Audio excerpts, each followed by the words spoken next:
Мой дед всю свою жизнь посвятил Очимчирскому району. И проблемы и города Очимчира, и Очимчирского района я всегда считал своими личными проблемами.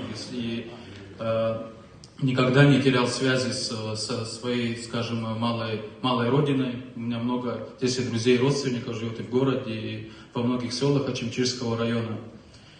Поэтому, с вашего позволения, хочу немного поговорить об Очимчирском районе и, скажем, о моем видении Очимчирского района с Сухума. Вот то, что какие-то вещи, которые я вижу, и мне, мягко говоря, они мне не нравятся.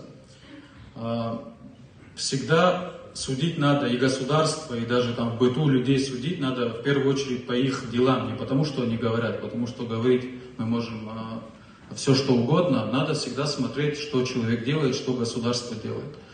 Я посмотрел бюджет Очимчирского района на этот год, если я в каких-то цифрах ошибусь, вы меня поправите. Дотации в этом году в Очимчирский район из республиканского бюджета порядка 200 миллионов рублей. Сумма хорошая, сумма кажется внушительной, но вот недавно была новость, у нас одному чиновнику правительства за государственные деньги купило за порядка 15 миллионов рублей один автомобиль. Если мы пересчитаем сумму дотации из республиканского бюджета, поделим на количество сел, получается каждое абхазское село от республиканского бюджета получает сумму в районе 7 миллионов рублей. Это вдвое меньше, чем стоимость одного автомобиля. Наше государство сегодня тратит на абхазское село вдвое меньше денег, чем на один автомобиль для одного чиновника. Вот сегодня какая у нас система. Много разных разговоров ходят. Это наша третья встреча, что мы ходим, критикуем, какие-то вещи говорим. Вот раньше так было, и раньше так было, и говорят, и что еще хуже что-то было.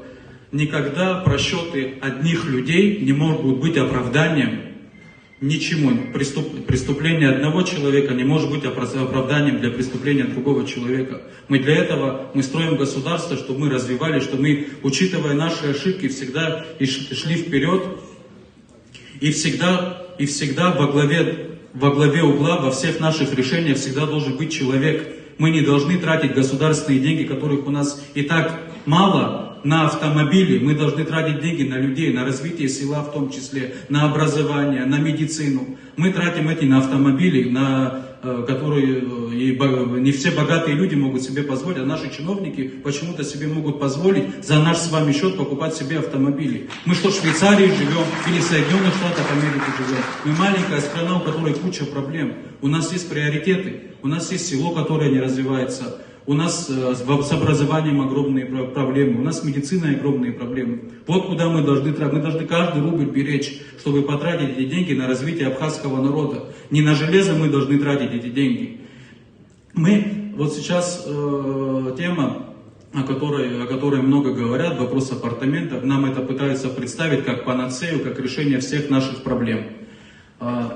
Это, к сожалению, не так. Я бы сам хотел, чтобы это было так, но если, к примеру, Ткачев в Пицунде построит апартаменты, какая польза будет жителя села Моква, например? Какая польза? Они говорят, что это будет развивать нашу экономику. Апартаменты выгодны тем, кто их строит. 5-10 человек заработают. А при чем здесь народ Абхазии? Где наши интересы здесь?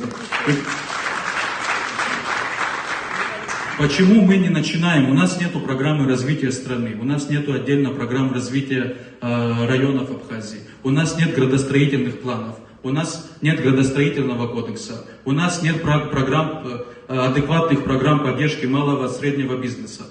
Может, мы с этого начнем? Может, когда мы все эти необходимые вещи сделаем, может, потом окажется, что нам вообще и апартаменты, ничего не нужно. Может, мы со своего народа начнем, со своих людей начнем, нашим бизнесменам в первую очередь поможем. И через 10-15 лет, возможно, будет ситуация, нам и инвесторы окажутся не нужны. Давайте мы начнем с себя, а потом будем принимать решения в интересах иностранных инвесторов. Я так на эти вопросы смотрю. Я смотрю на опыт стран, которые сегодня развиваются, которые передовые сегодня в человечестве. Они все так подходили, они всегда начинали со своих людей.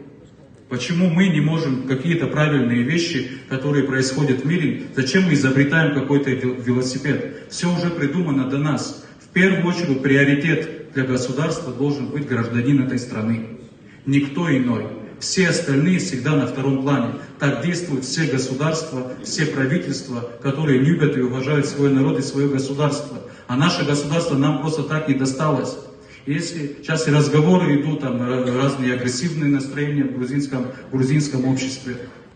И первые, кто встретит врага, если, не дай бог, начнется война, это будут очимчирцы, как это и было в 92 году. А у нас 7 миллионов на село, и машины за 15 миллионов мы покупаем. Вот наши сегодня приоритеты.